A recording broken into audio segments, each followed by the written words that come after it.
Assalamualaikum wabarakatuh. This is Dr. Ridhwan Fontaine. I'm here with my friend Loki. He is a personal trainer and a fitness instructor. We are going to talk about fitness and the awareness of fitness. And we're going to talk about three things: sleeping right, eating right, and of course, exercise. So, first question, sleep. How much sleep do we need? Okay, so for healthy adults, based on National Sleep Foundation, healthy adults need about 7 hours of sleep. Okay. And most students don't get 7 hours of sleep. That's very true. Second thing that we already mentioned is the importance of food. Okay. So how do we understand food? Because it's kind of, everybody understands that. There are three basics, macros of nutrition of food. And each of them have different functions. So the first one is carbohydrates. For us Malays, usually we would eat rice. Okay, that's our main energy source. So the second one is protein. Protein promotes recovery for our muscles, especially right after we did our workout. And finally, we have fats. It is for stored energy system, or basically known as reserve energy system. The reserve energy system. Okay. Okay, so now fats, good or bad?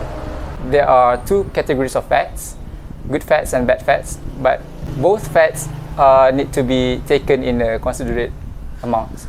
Okay, so off camera we started talking about crazy diets like BTS and so on and so forth. So very quickly, what's your opinion about these kind of crazy diets?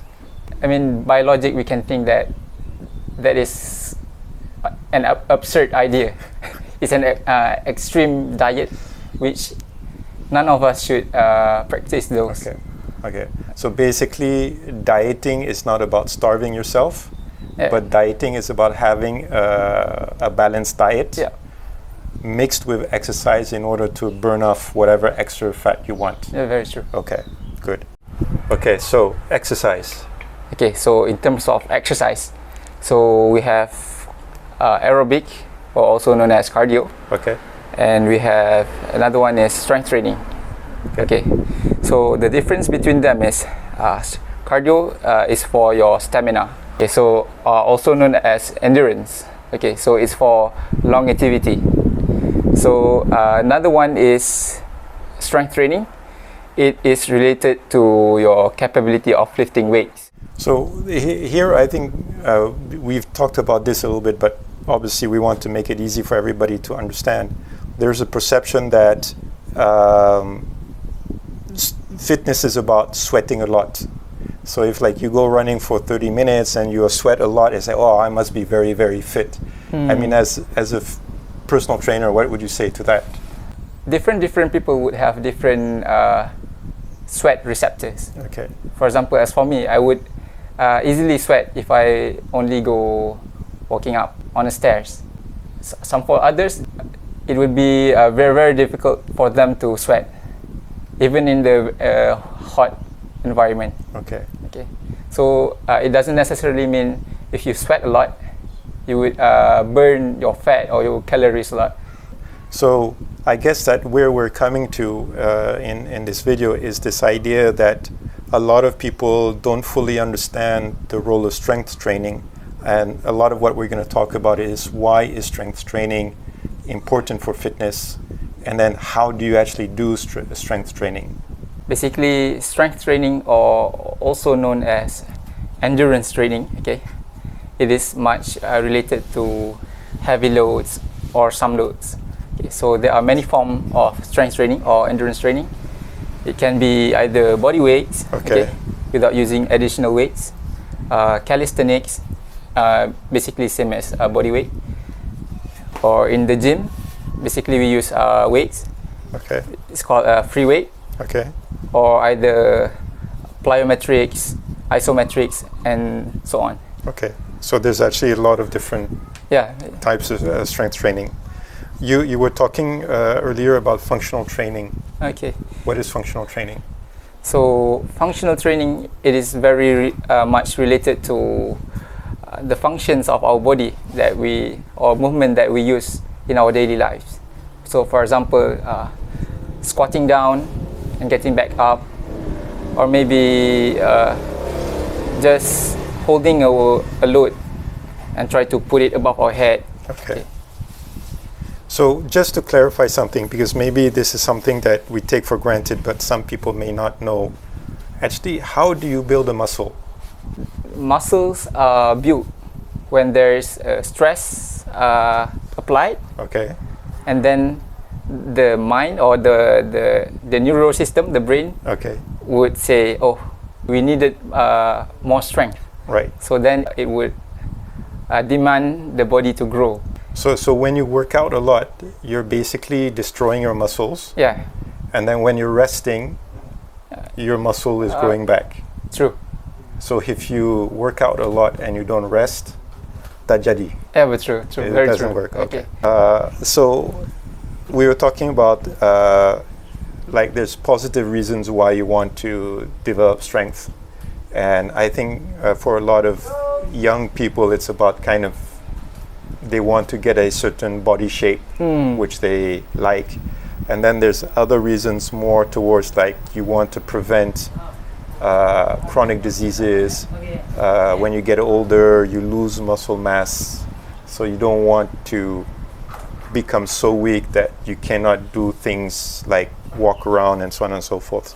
Now, I think the million-dollar question for a lot of people is, how do you do it properly? Especially nowadays, you have like the internet, right? So you can search. But the problem here is there are a lot of choices. So my best advice is you can get into a basic course knowing what fitness is, and then maybe consider hiring a personal trainer. Okay. Just to learn the basics. Okay. And the basics is basically, I think, pushing, pulling, and legs, Yeah. which I think we're going to demonstrate. Or more specifically, you are going to demonstrate. Okay. And so this is, again, males and females. It's, you kind of don't have the option. You have to, if you want to take care of your health, you have to do these kind of exercise. Okay, so first exercise, pulling. This exercise consists of the muscle bicep, the small muscle, and the big muscle is the back. When performing this exercise, the hands are hanging onto the bar with the shoulder width position. The main goals of this exercise is to bring the chest close to the bar. Okay, second exercise, pushing.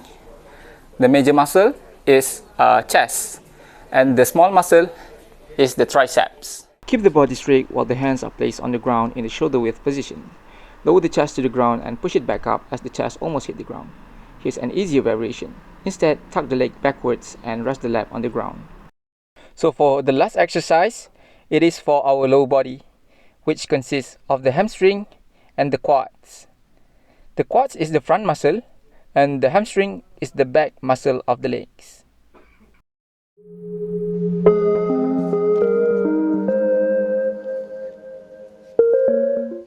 So we've come to the end of this video.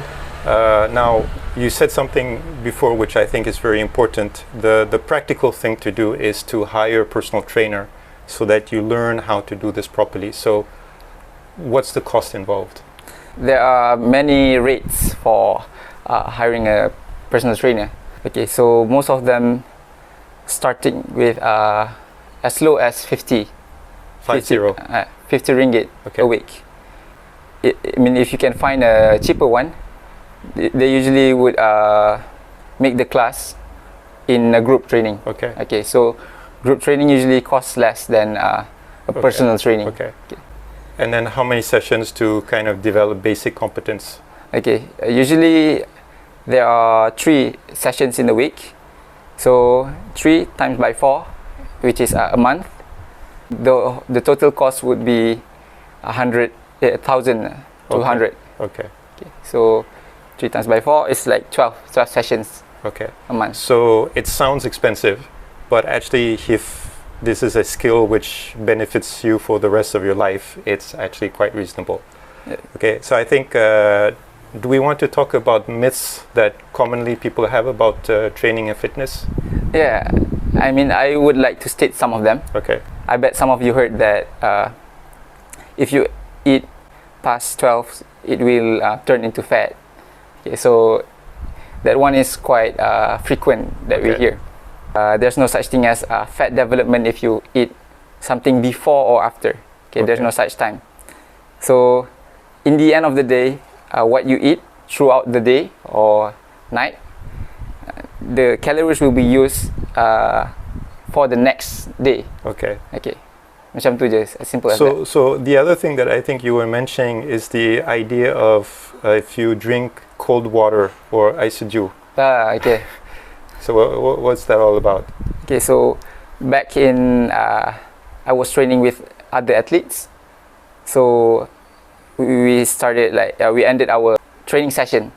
And I said, oh, let me treat you a cold drink. Yeah. He said, oh, no, my coach said I shouldn't drink this.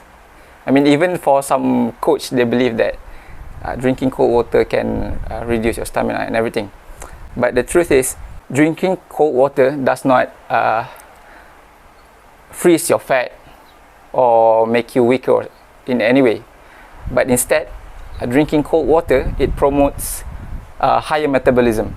Okay. So basically, I think the bottom line is there's a lot of myths about fitness, and you need to go and find the right knowledge in order to benefit.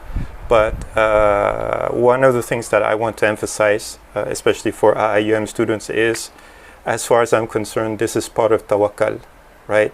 So as tawakkal, you have to understand the laws of cause and effects.